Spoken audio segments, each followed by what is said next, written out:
Muy buenas noches.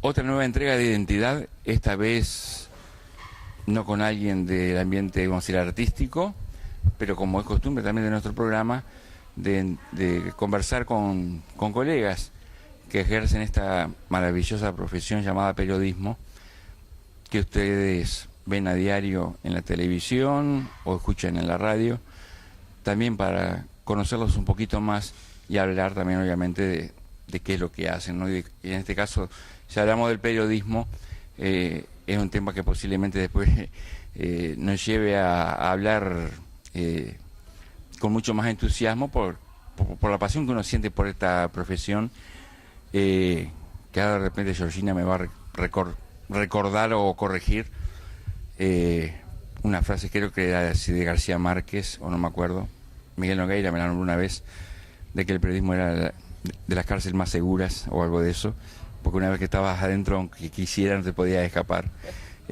Pero antes que nada, Georgina, gracias. Como dijiste tú, dimos varias vueltas ahí, pero bueno, se concretó el poder sentarnos a conversar y que la gente te conozca un poco más, y después obviamente hablar de esto que es pasión también, como el periodismo. Es un gusto para mí, bueno, compartir este ratito con todos ustedes, con toda tu audiencia, que es mucha. No solamente en Uruguay, además que sino en la vecina orilla, y hemos estado repasando así antes de la entrevista todas tus entrevistas anteriores, o gran parte de ellas, con gente de la vecina orilla, así que sos una persona que ha trabajado muchísimo y sabe mucho más de periodismo que yo, seguro. No, eso digo, no lo vamos a poner en tela de juicio ni nada, porque digo, vos estudiaste la licenciatura de... Bueno, yo no, o sea que... Bueno...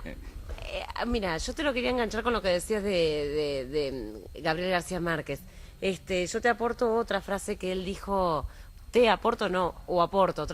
El periodismo no es una profesión, es un oficio. Entonces, sí hice la licenciatura de Ciencias de la Comunicación, la terminé y qué sé yo, y todo suma en la vida, y por supuesto. Pero el periodismo tiene esa cosa de que si no tenés uña para guitarrero, por más que vayas a... O sea, no es una profesión como si fuera la del médico, la del odontólogo, que un docente te dice exactamente lo que hacer con una muela, con un cuerpo, con un órgano, ¿no? Es diferente, es un oficio. Hay que tener pasión, como vos decías, pero para la medicina y para la odontología también. Lo que no se puede transmitir un conocimiento exactamente de cómo hacer para lograr una noticia. O sea, hay que pensar cosas porque nuestro oficio es muy creativo. Y por eso es un oficio, porque yo creo que es una de las profesiones o de los oficios o de las tareas más creativas que hay, para mí. Sí, aparte hay un concepto, una vez en un encuentro de jóvenes estudiantes de todo el país, que se interrumpió ahora, pues se hizo durante muchos años en el interior del país. Un colega decía, ¿qué se prefiere? ¿Un periodista con el título y el diploma y sin pasión, o un periodista con pasión y sin diploma? La elección era sin diploma y con pasión. Lo último, claramente lo último. Podés no tener pasión, podés hacerlo de taquito, porque por supuesto pasan los años y uno adquiere oficio, y por supuesto que a veces se transforma en algo mecánico. Me parece que sigue habiendo una diferencia enorme entre el periodista de televisión, radio y prensa escrita. El verdadero periodista lo encontrás en una prensa escrita. Para mí no hay forma de hacer periodismo sin antes no haber pasado por una redacción, por cualquier redacción, por la que menos te parezca o por la que más te parezca, por una redacción. Llamar por teléfono y lograr una noticia porque vos sabés que al otro día tiene que publicarse el diario y se va a publicar el diario. Vos no podés salir con un título principal que sea igual al de la televisión de las 7 de la tarde y 8 de la noche, ¿no? Entonces tenés que lograr una arista diferente. Yo trabajé en principio en el diario La República. Ahí empecé yo como periodista. Y yo la verdad que lo agradezco porque ahí para mí aprendí a hacer periodismo. Había como un mandato en esa época todavía, que fue una de las últimas etapas del diario La República cuando yo trabajé. Había un mandato cierto, que había que buscar la otra cara de todo. no le vengas a Alonso Fernández, que era nuestro jefe de prensa de redacción, con algo que él ya sabía, porque te reventaba y te mataba. ¿Tá? Señora, vaya a buscar, ¿tá? Nos trataba así, pero así aprendíamos. Y íbamos a buscar la noticia a cualquier lado y nos íbamos a cualquier parte de verdad con el fotógrafo porque había que buscarla y hay que buscar la otra arista. Entonces en el diario es así y te acostumbran a que sea así. Yo me acostumbré y cuando empecé a trabajar en televisión, tanto en Señal 1, en BTV, en Canal 5, siempre traté, por lo menos traté y trato, de buscar lo que sea, nuestro rincón, que sea nuestra agenda, nuestra noticia que sea nuestra, y seguir un área que pasa en la televisión en general no se puede dar. Vos si querés avanzar con tu entrevista, porque capaz que te quedó alguna cosa que yo te dije y yo sigo de largo, pero vos interrumpime tranquila. Sí. En televisión me parece a mí que hay una diferencia enorme en cuanto al tratamiento de los temas, ¿verdad? Tiene que ser así porque los tiempos son distintos. Pero una de las razones que para mí, por lo que no se hace periodismo en televisión, es esa. Que los periodistas en general y no en particular, porque por supuesto que hay gente dedicada al Parlamento, cosa que yo nunca, o periodistas dedicados a agro, sí los hay, sin duda, así que saco toda esa gente y digo en general. En general, los periodistas de televisión no cubren un área específica. Entonces, terminas entendiendo de todo un poco. Si vos hoy haces el caso, tan dramático como el de Felipe, y mañana te vas a una entrevista o a una conferencia de prensa del Ministerio de Ganadería, Agricultura y Pesca, las dos cosas son importantes, una es gravísima, espantosa, la otra va a ser importante, es una conferencia de prensa sobre algo, pero es muy diverso el tema, ¿no? Entonces nunca terminás de entender o las cosas, porque todas las cosas tienen su proceso, su desarrollo, su vuelta en Uruguay, hoy pasa una cosa, mañana pasa la otra, y si no seguís los temas, uno se pierde, porque más que periodistas somos seres humanos, entonces no puedes estar en todo. ¿Y cómo nace, digo, eso de la comunicación, el periodista? Que en muchos casos me encontraba con personas que por mirar a periodistas pensaron en eso, otros también decían colega en un seminario un día, gurises, si ustedes están estudiando, pensando en trabajar en canal tal o tal, olvídense, prepárense y estudien para trabajar en el mundo. Y como anécdota breve para darte pie a tu respuesta, o sea, yo pasé de ser oyente a estar 1 año y medio a fines de los 80 en CX30 en la madrugada con Jorge Robinsky, punto y aparte, se terminó todo. Hasta que en el 95 me quedo sin trabajo y no sabía qué hacer. Y bueno, se me ocurrió en un departamento chiquito como Flores hacer radio con una productora. Duraba muy poco porque parece que apretaba más de la cuenta a los políticos y lo que yo hacía era renunciar. Entonces desfilé un poco por la radio hasta que el canal me ofreció la oportunidad de presentar un proyecto de un programa periodístico. Sí, lo haces. Pude hacerlo. Era de investigación y era mucho más... Era un periodístico más puro, ¿no? Y después, bueno, los avatares, el ambiente, un montón de cosas fueron... fui, como decir, mutando el programa y bueno, terminé vamos a decir, en otro tipo de género. Pero digo, en ti en particular, ¿cómo empezó quiero decir, ser periodismo? Mira, yo quise ser médica, yo quise ser abogada, yo qué sé. En principio, muchos años en mi vida dije que iba a ser médica. Hice además medicina, hasta sexto de medicina, un poco antes. Después, bueno, me arrepentí y cambié de orientación porque quería ser abogada. Después dije, no, abogada no. Y medicina, bueno, tampoco, porque no tenía nada que ver mirando un microscopio con las células y la diferencia entre las musculares y no sé qué, esa paciencia no la tenía. Y me dije, no, yo esa carrera nada que ver. Y la verdad no tengo nada que ver con eso, o poco que ver. Así que la carrera de Ciencias de la Comunicación ya había empezado cuando yo empecé formalmente, pero bueno, era una carrera nueva en el Uruguay. Así que empecé eso porque era como nuevo, porque todo el mundo trabaja, yo que sé, estaba en la onda, estaba en la vuelta, Ciencias de la Comunicación estaba en la vuelta, la verdad. Así que empecé a ver qué era y me gustó. Al principio no me imaginaba que iba a trabajar como periodista, o sea, me parecía algo lejano trabajar como periodista, aunque estaba haciendo la carrera, y trabajaba de otras cosas. Y después, bueno, empecé a trabajar en la República y ahí cubrí salud muchos años. Al principio hacía distintas cosas, pero cubrí salud muchos años, 5 años, ponele. Esa era mi área, vamos a decir.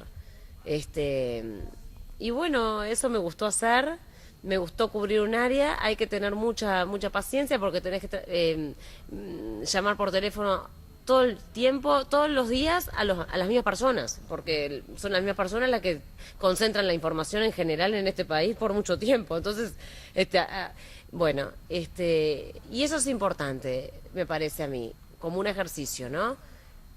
Yo trato de usted a todas mis fuentes, salvo que sea una excepción. Quiero decir, hay que mantener igual, aunque tengas que llamar por teléfono todos los días al mismo. Ahora, hace muchos años, acá hace 11 que hago judiciales. Que al principio, cuando yo estaba en la República, claro, las sentencias no venían por correo electrónico. Entonces yo veía a Jaime Seco, que era la persona que trabajaba en judiciales en esa época, venir con todos los expedientes así a la redacción. Y yo digo, ay, pobre hombre, leerse las sentencias, qué cosa tan espantosa. Y ahora me fascina, a mí hace mucho tiempo me fascina y me gusta leer las sentencias. Vienen de una forma más fácil ahora que antes. Pero bueno, yo cubría salud ahí y eso me encantaba. Llegó el turno de trabajar acá en Canal 5 y cuando yo empecé a trabajar, al mismo tiempo comenzaron las investigaciones por violaciones a los derechos humanos durante la dictadura. Se concentraron en la justicia muchísimas causas judiciales de esas, denuncias de esas. Y hicimos mucho hincapié en esas investigaciones porque al mismo tiempo estaba la apertura de los batallones, que bueno, que hasta ese momento, hasta el 2005, nadie había atravesado un batallón. Entonces empezó la búsqueda de restos de detenidos desaparecidos, que hasta ahora existe, el ok para empezar a buscar, que no fue poco, al contrario, fue histórico. Entonces comenzó toda esa etapa, y esa etapa, por supuesto, tuvo que ser cubierta y mucho. Bueno, se hizo desde acá, y bueno, luego las causas judiciales, por supuesto, además fueron mermando. Hay distintos tipos de recursos que en este caso los militares indagados apelan y mucho, que es la inconstitucionalidad, la prescripción. Eso hace congelar una causa. Entonces, bueno, al comienzo hubo un trabajo muy intenso, luego las causas judiciales fueron mermando, las seguimos cubriendo igual. Acompañamos el ritmo que tiene la causa, porque mientras que está congelada no podemos hacer otra cosa con esa causa que esperar su final, ¿verdad? O, por ejemplo, su proceso. O cómo se retoma después que la Suprema Corte de Justicia define. Entonces, mientras tanto, hace mucho tiempo ya también, empecé a trabajar en otros casos de judiciales, otras cosas, que no tienen nada que ver con los derechos humanos, ¿entiende? O sea, cubrir judiciales en general, no tanto en particular derechos humanos como a lo mejor en la primera etapa cuando se concentraron muchas causas judiciales de ese tema, que eso fue en el 2005.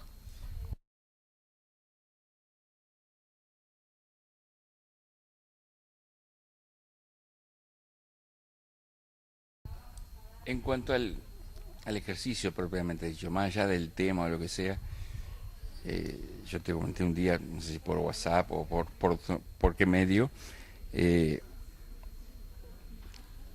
inclusive hasta hoy creo que te lo dije, me dijiste más o menos de los tiempos de la entrevista, de tu forma de encarar, o por lo menos como uno la ve.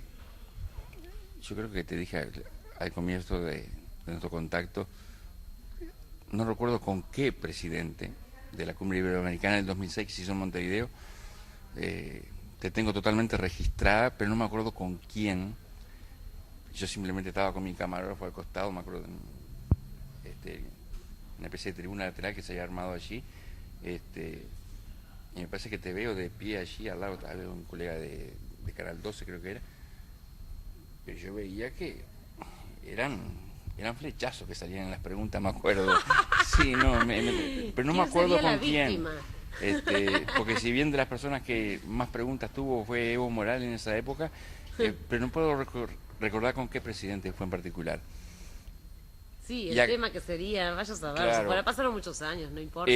Pero lo que voy es, si eso vas de la forma que uno lo interpreta el periodismo, de la forma que uno lo aprendió, yo considero que va de la mano de las dos, pero va de la mano un poco de lo que uno pretende o considera en forma acertada o no hacer, y va también de la mano del carácter de uno. Claro. Yo la primera vez que hice un periodístico lo conducía parado, con los invitados en atriles. Me sentía más fuerte poniendo la mano en un atril y preguntándole, ¿viste? ¿Me entendés? Sí. Y en Uruguay eso parece que cuesta. Bueno, sí. Mira, yo me acuerdo de una entrevista en la contratapa del Observador, que antes hacían en la contratapa una entrevista especial y linda. Por mucho tiempo pasó eso, hace mucho que no lo hacen, pero digo, tenían esa característica, quiero decir. Y le hicieron una entrevista como en el 99-2000, por ahí. No más que eso ni menos, a Mercader, el exministro de Educación y Cultura. Y entonces Mercader decía en la entrevista, acá en Uruguay le decís al periodista que mañana va a haber un golpe de Estado y no te repregunta. Eso lo dice textualmente, y sé que Mercader se va a acordar de esa entrevista y esa respuesta que dio. Me parece que antes era así. Capaz que, obviamente, Mercader está diciendo algo grosero, grosero en el sentido de lo gráfico, del ejemplo. Sí. Exacto. No creo que nunca haya sido así, tan burdo, pero él estaba diciendo eso, que no había el ejercicio de la repregunta. Y eso sí, yo cuando empecé en Señal 1 en la calle, porque yo empecé al revés, primero conduje en Señal 1 y después pedí la calle porque me gustaba, hacer notas en la calle. Claro. Yo estaba medio aburrida de estar adentro. Y bueno, en fin, al principio sí, yo notaba que no era la única que repreguntaba, era de las pocas. La única no, porque hubo otros colegas y hay colegas que repreguntan precioso. Estoy hablando de que sí, en nuestro país no había una costumbre de, eso es cierto. Tal vez la proximidad nos juega en contra, ¿no? Por eso a lo mejor no vemos la cosa a lo mejor más explícita de los periodistas argentinos, que muchas cosas nos llevan años de luz de televisión por esa cosa descontracturada y que capaz que reside en la proximidad. Nos conocemos tantos todos, somos ¿no? Que eso nos encorseta un poco. No lo sé, ensayo respuestas. Razonamientos así, no lo tengo comprobado científicamente pero sí había un poco ejercicio de la repregunta, a tal punto que Mercader decía eso, del golpe de Estado, y no te preguntan cuándo, ni por qué, ni no te repreguntan, decía Mercader. Y yo creo que es un ejemplo bien claro de lo que pasaba. Creo que pasa menos ahora, ¿no? Me parece, de hace unos 15 años, me parece que todos nos desencorsetamos un poco más y los periodistas a lo mejor no tenemos la cosa de antes. El miedo a lo mejor de que llamaran por teléfono, como a lo mejor me precedió. Cuentos de otros periodistas, ¿verdad? Sí, sí. De años antes que había llamadas telefónicas directas como para echar a alguien. Por supuesto que en nuestro país, con los pocos que somos, tiene que venir miedo. Si vos sabés que a un colega le pasó eso, te vas a atar un poquito para... A ver, va de la mano, hace rato que venía pensando yo, en el famoso tema de la libertad de expresión, ¿no? Que a veces me han preguntado 1000 veces o algo, ¿qué pienso si hay libertad de expresión en Uruguay, por ejemplo, para el caso nuestro? Y yo siempre lo he puesto en duda, pero no porque no se pueda, sino que yo creo que no hay censura. Sí creo que aún quedan vestigios de autocensura. Y es por eso que tú decías. Porque la repregunta en sí es una forma de, entre comillas, molestar. De cuestionar lo que te están diciendo. Si es para a lo mejor llevar adelante la conversación y el otro se siente que le aportaste algo, está todo bien. Pero si la repregunta es para contradecirlo, bueno, el otro a lo mejor no le gusta. Es lo que pasa en la vida. Claro. Y va de la mano con algo que una vez yo hablaba con una de mis primeras entrevistas en la Argentina, que fue con Jorge Lanata. Llevaba apenas un par de meses con el diario Crítica, que fue su último emprendimiento en cuanto a prensa escrita, y le pregunté por el periodismo independiente, y me acuerdo que me dijo: no, el periodismo siempre es independiente, dice. Si no, no es periodismo, es publicidad. Está bien. Yo después un día, no me puedo atender, pero por mail le dije: qué pena que ahora estés haciendo publicidad. Cuando se pasó a Clarín. ¿Cómo ves eso en Uruguay? Porque yo inclusive en Uruguay tengo una sensación, no sé si porque, como decías tú, vemos y escuchamos tanto lo de la Argentina.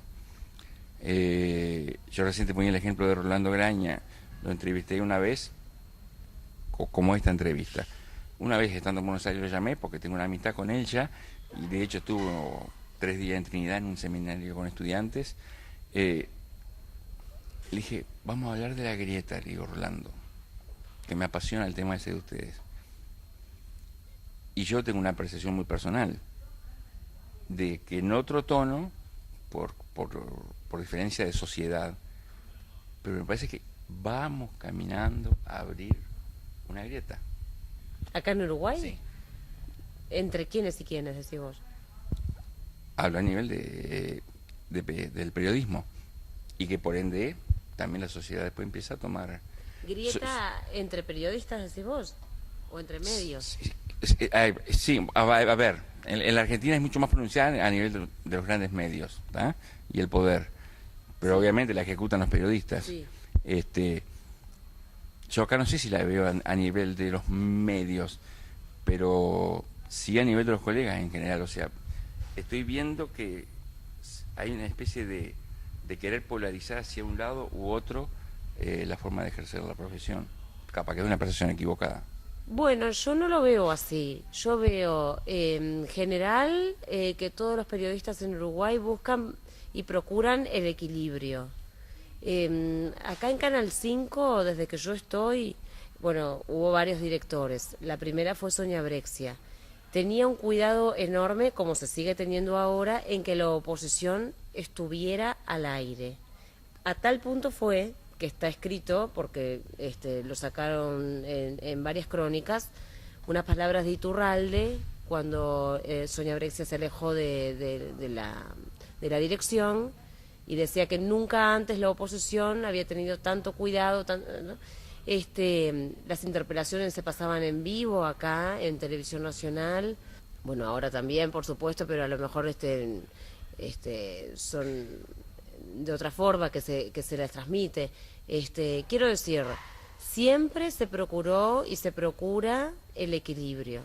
Nosotros no salimos con un tema sin tener en cuenta a la oposición política y al revés, ¿no? Por supuesto, porque el equilibrio se trata de las dos partes. Y eso, puede que esto sea realmente así, porque debe eso ser no, quiero decirte algo chiquito. en TNU, digo, porque estamos hablando del canal del Estado y no del canal del gobierno, ¿no?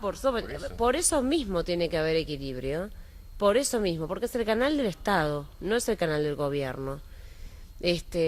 Capaz que antes pasaban otras cosas acá en Canal 5. No lo sé, yo no miraba tanto el informativo del 5 antes que yo empezara a trabajar. Pero la verdad, capaz que se tomaba al Canal 5 como una herramienta política. Nosotros acá no, nosotros acá pensamos que el informativo tiene que ser un informativo público, de un canal público, pero es un canal del Estado, no es el canal del gobierno. Y la verdad que eso lo trasladamos en nuestra pantalla, en todos los espacios, no solamente en el informativo. en la mañana, siempre la oposición política está, o sea, no puede haber una queja de eso porque no es inexistente. Nosotros no pensamos de otra forma, ninguno. Todos estamos en consonancia porque es lo lógico, ¿no? Sí, sí, sí. Las verdades únicas no existen. Y lo que te había preguntado antes, digo, el repreguntar molesta, y también creo que hay otra frase sobre la libertad de expresión o libertad en general, que es decirle a alguien lo que no quiere escuchar. Sí. La gente se pone muy sensible en momentos de campaña política, ¿no? En general, y no en particular. Y no hay derecho de enojarse con ningún periodista porque a uno le hayan preguntado algo que no le gusta. O sea, te puede tocar en campaña electoral que pregunten algo que no te guste y eso no significa tener un interés político en contra de ese candidato. La pregunta está, hubo una respuesta, hay un tema y no puede haber ninguna opción para luego hablar de más o estar hablando de más detrás de ese periodista. Esas cosas no se pueden hacer porque si no, no hay el oficio de periodismo libre. Porque yo tengo que preguntar libremente sobre algo, sobre cualquier tema. Pero eso no quiere decir que yo tenga un interés político en contra del político en cuestión o que esté entrevistado porque simplemente le haya hecho una pregunta que no le guste. Eso no tiene nada que ver. Capaz hasta lo voté.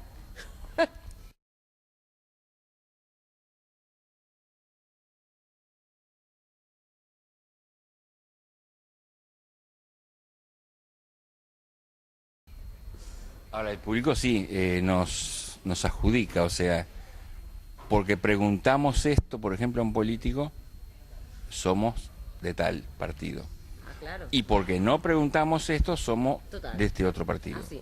Porque bueno, a ver, los seres humanos todos lo que hacemos es rotular a las personas porque es lo más fácil que podemos hacer. Es algo fácil, es algo lineal, sale solo y ni te digo con el rol de las redes sociales, ¿verdad? En los últimos años sobre todo. El daño que a veces hacen es enorme porque rotulan a las personas.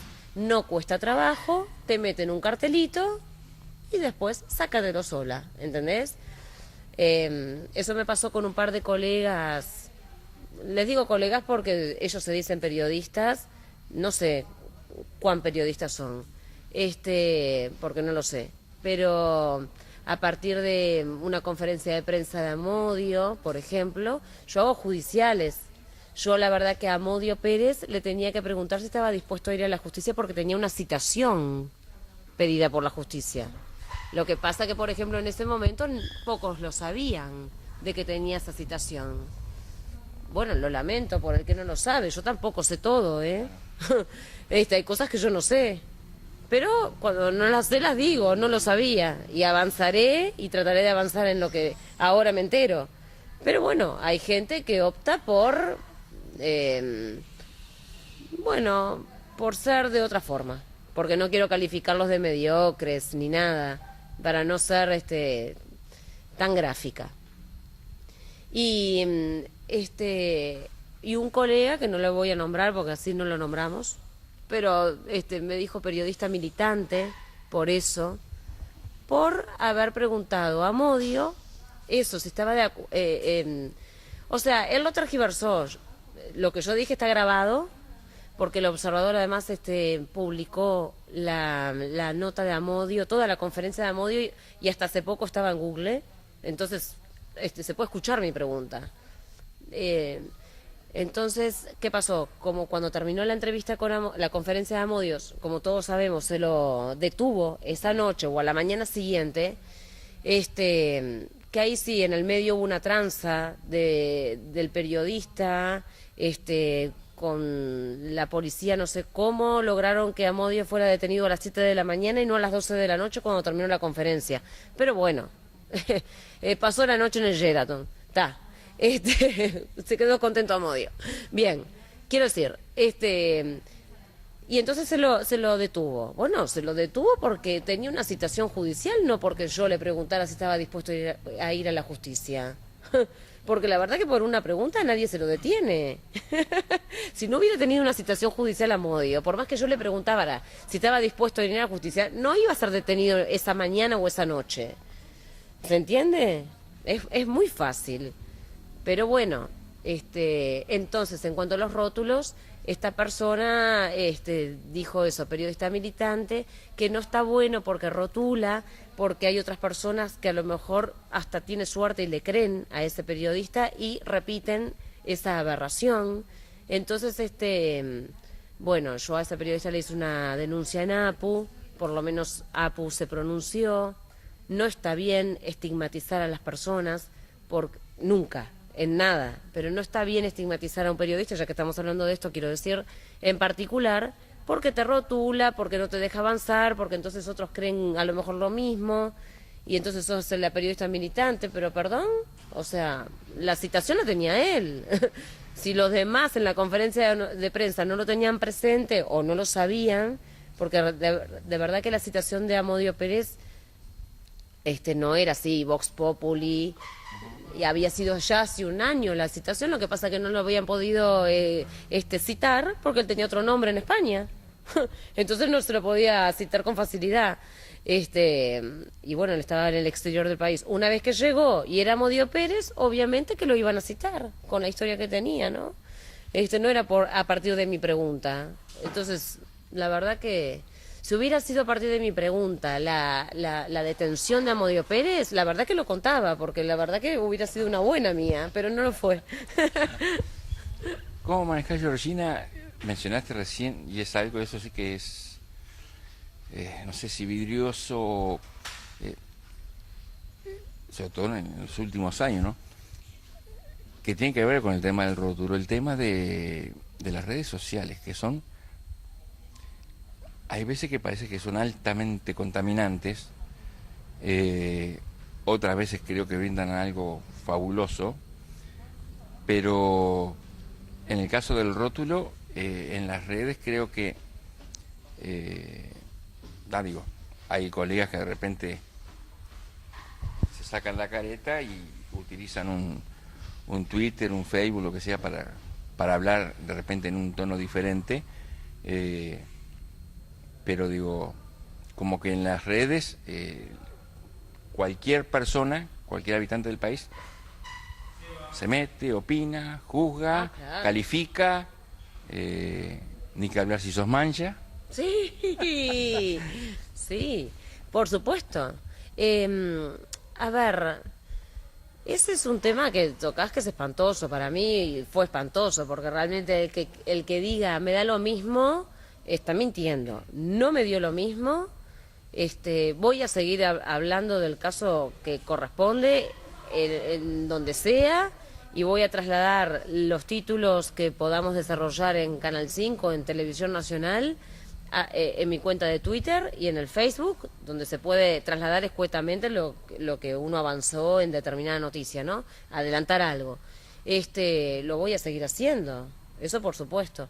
Ahora, que por ser de Peñarol no pueda informar sobre un caso judicial espantoso que sucedió el año pasado, con la muerte de un chico, Fiorito, de 20 años, en Santa Lucía, que estaba con una bandera y que 18 personas desembarcaron en una plaza, gran parte de ellas desde Montevideo, desde la sede del Club Nacional de Fútbol, viajaron 50 minutos hasta Santa Lucía, en una cosa hasta pensada, porque no fue espontánea, cuestión que hubiera sido espantosa igual. No le quiero sacar ni poner nada, pero hace un poquito más haber ido de la sede del Club Nacional de Fútbol hasta Santa Lucía a un festejo del Club Atlético Peñarol. Hace a la cosa, ¿no? Porque alguien en el viaje a lo mejor dijo, ¿qué estamos haciendo? ¿No? Nadie dijo nada, todos se encachilaron y fueron, con el resultado que ya sabemos. Es un caso judicial enorme, el más espantoso a lo mejor que pasó y más grave de los últimos años. Creo que gravísimo fue, segura estoy que gravísimo fue el de Dacuna en el 2006. ¿no? Atacada a una familia por simplemente tener un gorrito de cerro por parte de hinchas de Peñarol. A la salida del estadio, ese encuentro espantoso. Y esto otro, eso es en el 2006 y esto en el 2016, 10 años después. Quiero decir, son dos hechos como grandes en cuanto a la violencia en el fútbol. Han habido otros, por supuesto, también lamentables. Quiero decir, grandes, graves, enormes, con resultado de muerte espantosa, ¿no? De una muchedumbre de hinchas en contra de otros porque estaban festejando y nada más. Porque nada más, porque lo diga yo que soy hincha de Peñarol, nada más porque no hubo nada más, porque no hubo lucha por territorios de drogas, en esa ocasión no tuvo nada que ver eso, y tampoco hubo tiroteo, o sea, los hinchas de Nacional no recibieron balazos. Entonces eso se demostró, hasta ahora está demostrado. Si un día se demuestra lo contrario, que no creo porque nadie halló las pruebas en ese sentido, lo vamos a informar también, ¿no? O sea, como se informó cuando extorsionaron un grupo de 5 personas, hinchas de Peñarol, líderes de bandas más que hinchas, ya líderes de la Barra Brava, son 5 los que fueron procesados por el doctor Valetti el 5 de diciembre de este año pasado, del 2016. Y sí, lo cubrimos también, yo estuve en la puerta del juzgado y cubrimos todo eso. Si vos me decís, ¿qué es más espantoso? ¿El homicidio de Fiorito de 20 años en Santa Lucía que la extorsión por entradas? Ah, sí, te lo digo ya, el homicidio de Fiorito. Y no lo digo yo, la calificación de los delitos está en el Código Penal. No es lo mismo una cosa que otra.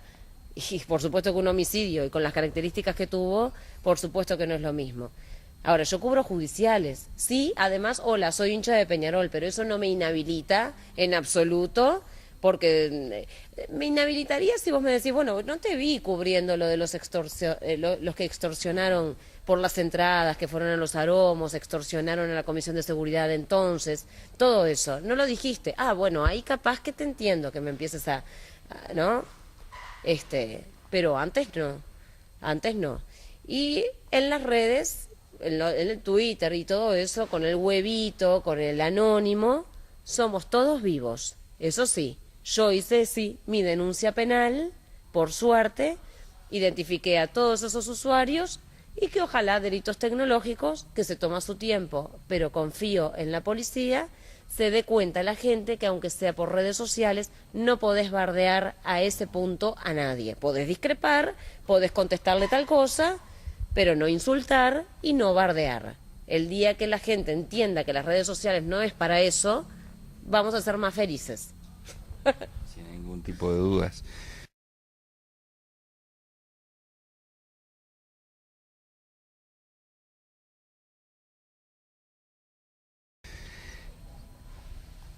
¿Qué te sentís que tenés deseos de hacer dentro del ejercicio de la profesión? O sea, prensa escrita, determinadas áreas, televisión, determinadas áreas, básicamente en base al informativo de Televisión Nacional. Digo, ¿te has planteado me gustaría un día poder hacer X cosa a nivel del periodismo? Bueno, a mí me gusta hacer el informativo, me gusta hacer cubrir judiciales, o sea, yo estoy contenta con eso. Si me decís qué me gustaría hacer como ideal, sí, me gustaría prensa escrita, me gustaría, a lo mejor tener un rincón en mi día y hacer algo de prensa escrita, eso me encantaría, eso me encantaría. Después hay muchas cosas para hacer en la televisión como para acercarse más al periodismo ese que hablábamos hace un rato, que a lo mejor en un informativo. Yo iba a eso, a tentarte a decir, tener mi periodístico, obviamente. Sí, me gustaría, me gustaría. Hay que hacerlo bien, porque si no, no me gusta repetir cosas que ya la gente ve en televisión. Entonces me gustaría, está todo inventado, dirán algunos, pero bueno, habría que pensar un poquito más para que no hacer un periodístico más, bueno, tratar de avanzar en hacer televisión y eso es caro en Uruguay. Entonces a lo mejor mis ideas son caras y tengo menos suerte en ese sentido. No, pero lo que iba justamente a lo que te decís tú, o sea que está todo inventado, pero la impronta de cada uno es lo que logra que se invente algo nuevo, Está por bien, llamarlo de una manera. es cierto. Y por lo que te dije hoy en el último mensaje que te mandé por WhatsApp, o sea, no sé, si yo pudiera, digo, diría, vamos a hacer un periodístico con la conducción de Georgina, por la forma en que...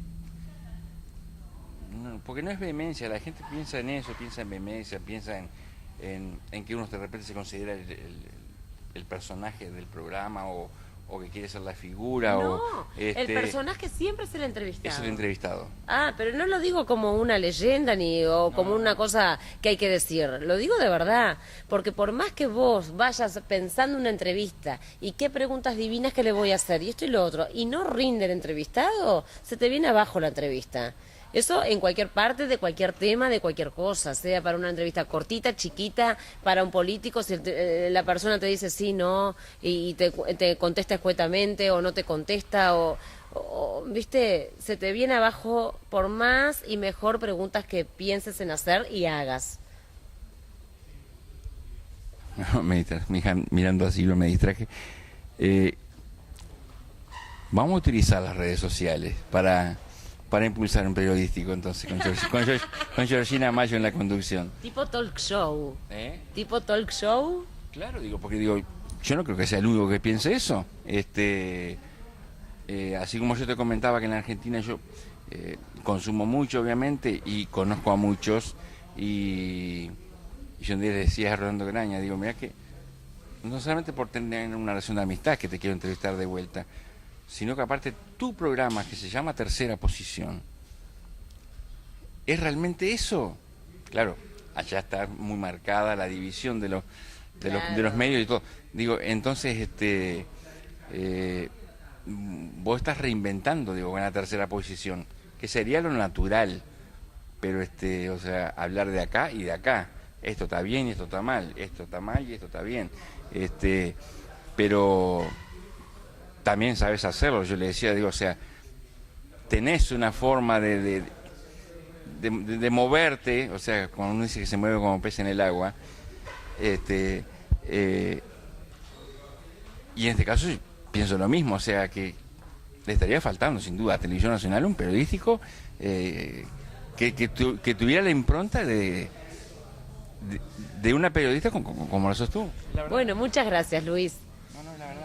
Primero, gracias por tu tiempo, y por este mensaje que me das, que me alienta, porque a veces no, casi nunca se ve de afuera, entonces está buena tu visión y yo la comparto y la comparto para poderla para poderla integrar a mis pensamientos y a ver qué proyecto para adelante. Por supuesto, a lo mejor un programa tipo así periodístico con varias visiones y personas que puedan estar diciendo lo que quieren decir y siempre con fundamentos, ¿no? Rumores no. Ahí está. Con fundamento, no, pero me gustaría. Sí, claro, me gustaría. Lo primero que tenés que hacer es algo que me decía Tete Custarú un día en la casa, de cómo ella ha llevado sus proyectos, su vida profesional, etcétera. A mí se me ocurre, por ejemplo, vamos a poner el ejemplo tuyo, ¿no? De hacer un periodístico. Ella tiene una libretita, me la mostró. Y yo no escribo, deseo hacer un periodístico. Escribo, comencé a conducir un periodístico. El hecho consumado. Y ella en su vida me decía, todo, hasta la conducción de un desfile que de repente me apasionaría conducirlo, estuve en la conducción de determinado desfile. Para materializar. Antes, lo concreta mentalmente antes, y ahí empieza a trabajarlo. Bien. Bueno, pero te Gustavo es ella y... Bueno, no, pero Georgina puede agarrar mañana la libretita y poner no una fecha, pero comenzó el periodístico. ¿Y qué nombre le ponemos? Ah, bueno, eso es un problema que se abre. Sí. Bueno, este programa que hoy se llama Identidad, antes se llamaba Sin Censura TV. Ah, bien, bueno. Claro, que después no lo pude registrar porque creo que Canal 10 había sacado por un año un programa que se llamaba Sin Censura, con un formato totalmente diferente, pero estaba registrado. Pero es cuestión de pensarlo el nombre nada más. Yo creo que el nombre para mí es lo más fácil. Puede no surgir espontáneamente, pero es lo más fácil. Muchas gracias. Y lo digo porque hoy se lo decía a Maxi cuando hablábamos de que en la actuación, en muchos orden de la vida hay que ser audaces, hay que largarse, hay que mandarse. Me comprometo a ayudarte a pensar en el nombre y a que vos apuntes en una libretita el hecho consumado y ahí está, y a empezar a andar. Arriba. Yo no tengo ninguna duda que se puede dar. Se puede dar, claro que sí. Por lo pronto, bueno, me concentro en las noticias y tratar de conseguirlas en el área que yo manejo. Así que bueno, por eso por ahora. No, y las redes sociales, en ese sentido, si uno encausa las cosas correctamente, pueden ser de mucha utilidad también. Claro que sí, por supuesto yo las utilizo. Yo tengo Facebook y tengo Twitter. La verdad que no tengo la cara para bardear gente. No, y a veces a lo mejor he discutido y alguna cosa, un contrapunto. Pero saben quién soy, digo esto y te lo digo escrito, o si me encontrara contigo te lo diría igual. Bueno, se dan esas conversaciones así y están bien. Pero lo que no está bien es lo otro, utilizarlo y abusar del anonimato de esa forma. Gracias por tu tiempo, Georgina. Gracias a vos, Luis, y un saludo a toda tu audiencia. Arriba. Y como le digo a todos, que todo sucede por algo, y he tenido la suerte de que en muchísimos casos se ha dado de una segunda entrevista. Hoy hablábamos con Maxi y decía, capaz que la próxima es en Buenos Aires, donde yo voy seguido a entrevistar gente y te agarro en un teatro allá. Contigo capaz que la próxima entrevista es en el primer programa periodístico. Arriba, Luis. Muchas gracias por tu ánimo. Gracias a todos. ¿Qué más decirles? Yo creo que estoy convencido que no conocían esta Georgina, que es lo que tratamos de mostrar en definitiva en Identidad. Así que desearles lo mejor a ustedes, que hayan disfrutado de esta entrega, que la sigan mirando a través de Televisión Nacional y bueno, empiezan a hacer fuerza también ustedes, quienes estén de acuerdo en que surja un día periodístico con la conducción de ella. Nos vemos en 7 días.